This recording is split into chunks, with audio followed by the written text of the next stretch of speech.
Hello friends, welcome to DHO class. आज આપણે આ વિડીયોમાં ધોરણ 8 ગણિત પ્રકરણ 6 સ્વાધ્યાય 6.2 એના આપણે પ્રશ્નોના જવાબની ચર્ચા કરીશું। અગાઉ વિડીયોમાં આપણે સ્વાધ્યાય 6.1 જોઈ ગયા છીએ। પ્રશ્ન 1 છે, નીચે આપેલી સંખ્યાઓના વર્ગ શોધો। તો વર્ગ શોધતા તમને આવડે છે આપણે એ સંખ્યાને એ આપેલી સંખ્યા જ વડે ગુણવાની છે। તો અહીંયા 32નો વર્ગ કરવાનો છે, તો એનો મતલબ એ નથી કે 32 ગુણ્યા 32 કરવાનો છે। અહીંયા તમને એક અલગ રીત છે અને એ રીત પ્રમાણે ગણવાનું છે। તો અહીંયા આપણે 32 એટલે કે 30 + 2 થશે। 30માં 2 ઉમેરીએ, આપણે 32 લખીએ કે 30 + 2 લખીએ, બંને સરખું છે। તો 32નો વર્ગ બરાબર 30 + 2નો વર્ગ। તો હવે આપણે વિસ્તરણ કરીશું। તો અહીંયા પહેલી જે સંખ્યા છે 30, એનો આપણે 30 + 2 કૌંસમાં ગુણાકાર કરીશું અને પ્લસ બીજો સંખ્યા છે 2, એનો પણ આપણે 30 + 2 એના જોડે ગુણાકાર કરીશું। તો ધ્યાન રાખીશું આપણે। હવે વિભાજનના જે ગુણધર્મ હતો એ પ્રમાણે આપણે ગુણાકાર કરીશું। તો 30નો 30 જોડે ગુણાકાર કરીશું। તો અહીંયા થશે 3 તરી 9 અને 2 શૂન્ય મૂકી દઈશું, એટલે કે 900 પ્લસ 30નો હવે 2 જોડે ગુણાકાર કરીશું। તો 3 દુ 6 એટલે કે 60 પ્લસ એ જ રીતે અહીંયા પણ વિભાજનના ગુણધર્મ પ્રમાણે ગુણાકાર કરીશું। તો 2નો 3 જોડે એટલે કે 60 અને 2નો 2 જોડે એટલે કે 2 દુ 4। હવે તો સરળ જ છે, આપણે આ જે સંખ્યાઓ છે એનો સરવાળો કરી દેવાનો છે। તો અહીંયા આપણે એકમના અંકનો સરવાળો કરીએ તો અહીંયા આવશે એકમનો અંક 4, દશકનો અંક જોઈએ તો 6 + 6 + 0 એટલે કે 6 અને 12, અહીંયા એક કેરી કરીશું તો 9 ને 1 થશે 10। તો અહીંયા આપણો જવાબ આવશે 1024। તમે 32 ગુણ્યા 32 કરીને પણ તમારો જે જવાબ છે એ કન્ફર્મ કરી શકો છો કે 1024 આવશે। તો હવે એ જ રીતે આપણે બીજો દાખલો જોઈએ, 35। તો 35નો વર્ગ બરાબર શું થશે? તો 30માં 5 ઉમેરીએ તો 35 થાય। તો 30 + 5નો વર્ગ। ફરીથી આપણે એ જ પ્રમાણે અહીંયા જે પહેલી સંખ્યા છે 30, એને આપણે જે કૌંસમાં છે સંખ્યા 30 + 5 એના વડે ગુણાકાર કરીશું અને પ્લસ બીજી સંખ્યા છે 5, એનો પણ 30 + 5 જોડે ગુણાકાર કરીશું। હવે આપણે વિભાજનના ગુણધર્મ પ્રમાણે ગુણાકાર કરી દઈશું। 30નો 30 જોડે એટલે કે 900, 30નો 5 જોડે તો 150, 5નો 30 જોડે ગુણાકાર કરીએ તો 150 અને 5નો 5 જોડે એટલે કે થશે 25। અને આ બધી સંખ્યાઓનો આપણે સરવાળો જ કરવાનો છે, તો સરવાળો કરી દઈશું। તો સરવાળો કરતાં આપણને રકમ મળશે 1225। એ જ રીતે ત્રીજો સંખ્યા જોઈએ, 86 આપેલી છે। તો 86નો વર્ગ બરાબર શું થશે? તો 80 + 6નો વર્ગ। તો ફરીથી આપણે પહેલી સંખ્યા છે 80, એનો આપણે આપેલ કૌંસમાં જે સંખ્યા છે એનો ગુણાકાર કરીશું પ્લસ 6નો પણ આપણે 80 + 6 જોડે ગુણાકાર કરીશું।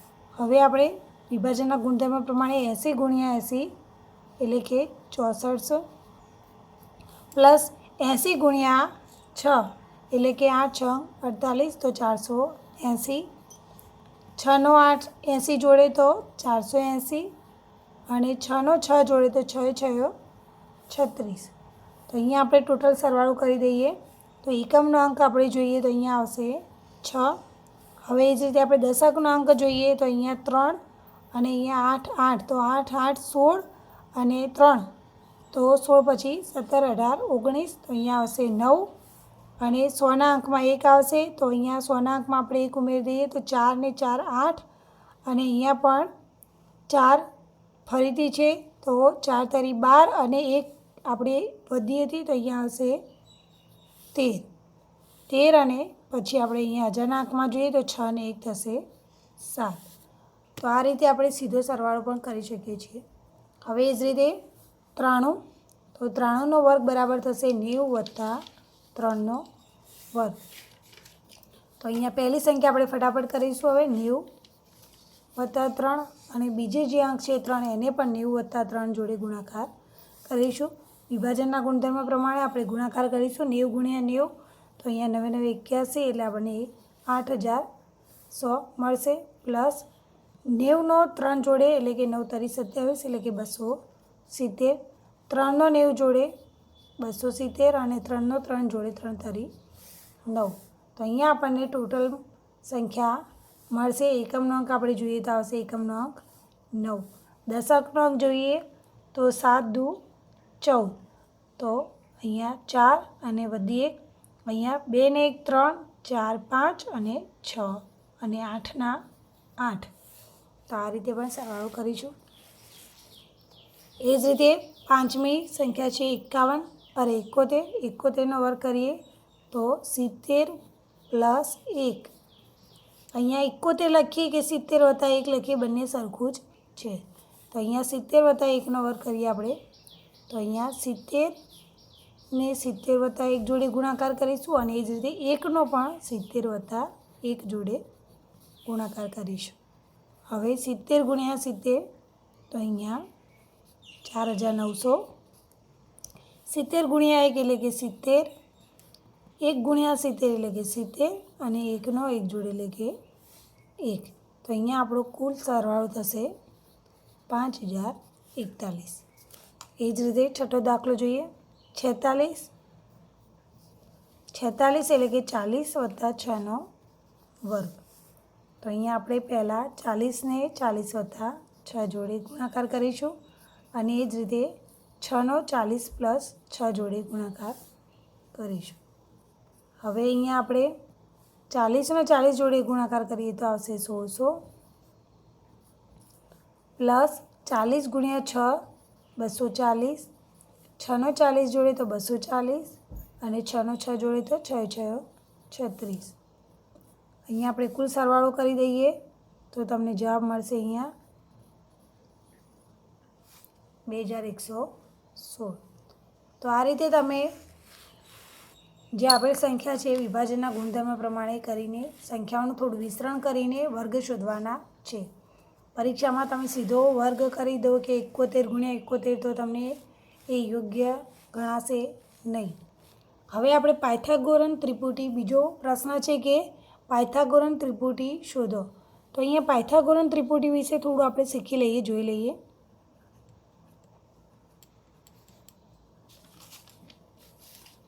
પાયથાગોરન ત્રિપુટી એટલે શું? તો કોઈ બે સંખ્યાઓના વર્ગનો સરવાળો આપણે કરીએ અને તમને એ જ સંખ્યા જે મળે છે એ પણ કોઈનો વર્ગ હોય તો એ 3 પાયથાગોરન ત્રિપુટી કહેવાય. જેમ કે ઉદાહરણ તરીકે અહીંયા હું 3નો વર્ગ લખું છું અને 4નો વર્ગ કરું છું. તો 3નો વર્ગ થશે 9 અને 4નો વર્ગ થશે 16. તો અહીંયા 9 વત્તા 16 એટલે કે 25. તો એ પણ શાનો વર્ગ છે? તો 5નો વર્ગ છે. તો અહીંયા આ જે સંખ્યાઓ છે 3, 4 અને 5 એ પાયથાગોરન ત્રિપુટી છે. ત્રિપુટી એટલે કે 3 સંખ્યાઓનું જૂથ. તો 3, 4 અને 5 આ 3 એ પાયથાગોરન ત્રિપુટી છે.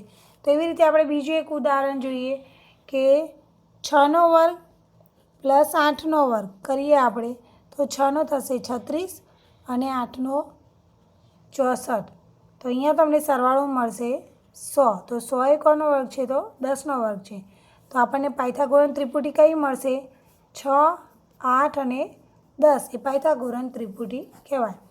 હવે અહીંયા તમારે પાયથાગોરન ત્રિપુટી શોધવી હોય તો શોધવા માટે આપણને કેટલાક સૂત્રો આપેલા છે. જેમ કે અહીંયા m² - 1, m² + 1 અને 2m. આ 3 સૂત્રોનો ઉપયોગ કરીને આપણે પાયથાગોરન ત્રિપુટી શોધવાની છે. તો હવે તમને કોઈપણ સંખ્યા આપેલી હોય તો આપણે એની પાયથાગોરન ત્રિપુટી શોધવી હોય તો આ 3 સૂત્રોનો ઉપયોગ કરીશું. ત્રણેયમાં સૂત્રોની અંદર આપણે m બરાબર એ સંખ્યા લખીશું અને શોધીશું. તો અહીંયા આપણે પ્રશ્ન 2 જોઈએ.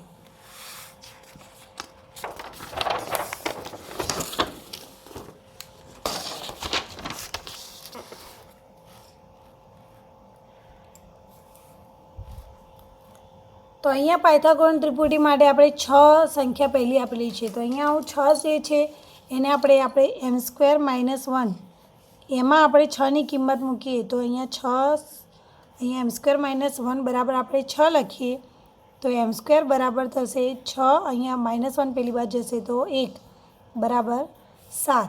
તો અહીંયા 7 તો કોઈનો વર્ગ નથી, તો અહીંયા એમની કિંમત આપણને મળતી નથી. એ જ રીતે હું એમ સ્ક્વેર +1 લખું છું.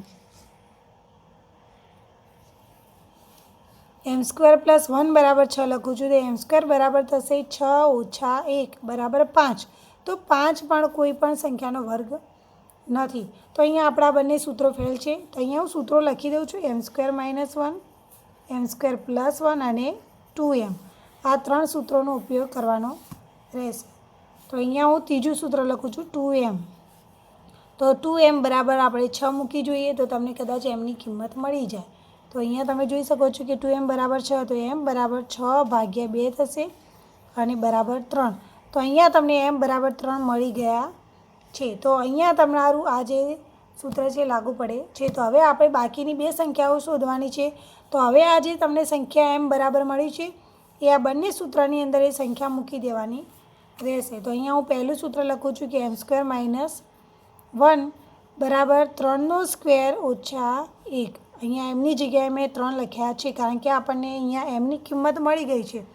તો 3નો સ્ક્વેર ઓછા 1 એટલે કે 9 - 1 બરાબર મળશે 8. અને એ જ રીતે એમ સ્ક્વેર +1 કરીએ તો 3નો સ્ક્વેર +1 બરાબર 9 + 1 બરાબર 10. તો પાયથાગોરન ત્રિપુટી પ્રમાણે કઈ સંખ્યાઓ આપણને 3 મળી? તો 6, 8 અને 10. તો 6, 8 અને 10. અહીંયા તમે આ 3 સંખ્યાઓ તમને પાયથાગોરન ત્રિપુટી મળી, જેમાં 6 એક તમને આપેલી હતી અને 8 અને 10 તમે શોધી છે. તો પાયથાગોરન ત્રિપુટી શોધવા માટે આપણે સૌપ્રથમ એમની કિંમત શોધવી પડે અને એમની કિંમત શોધવા માટે આ ત્રણેય સમીકરણ છે એના બરાબર આપણે લખીશું એ સંખ્યા. તો હવે એવી રીતે 14 આપેલું છે.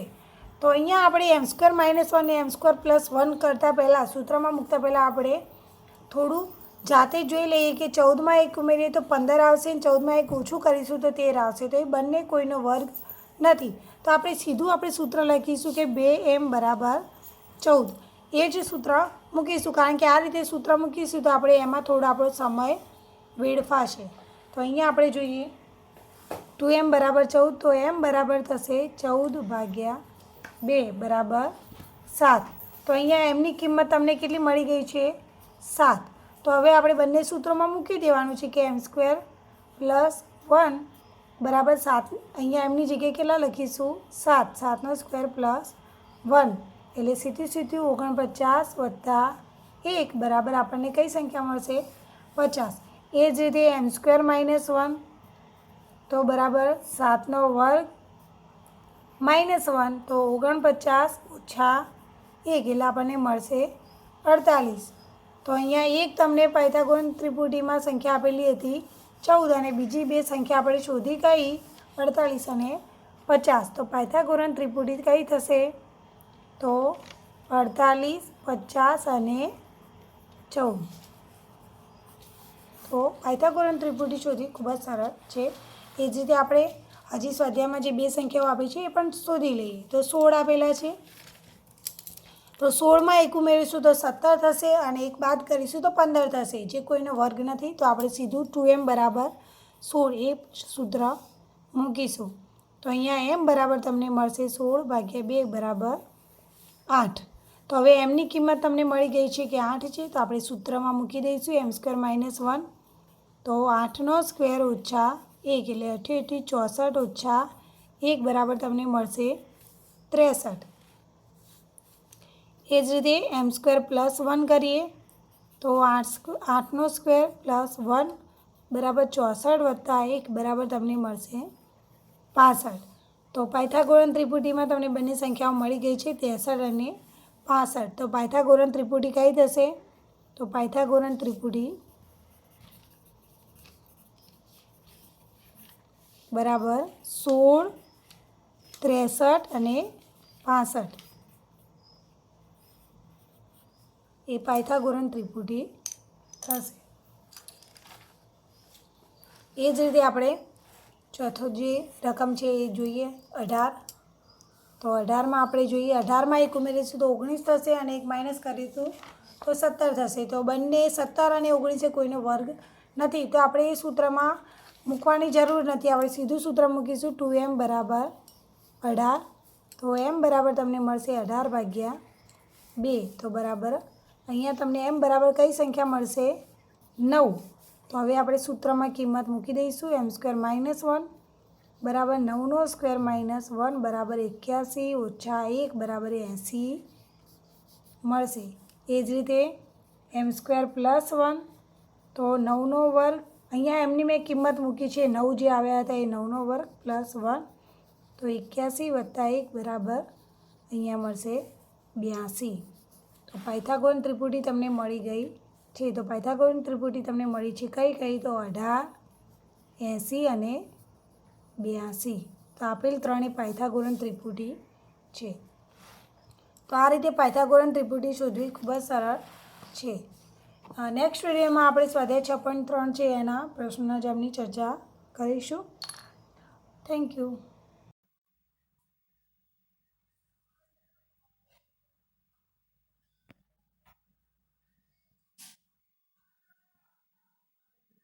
Thank you.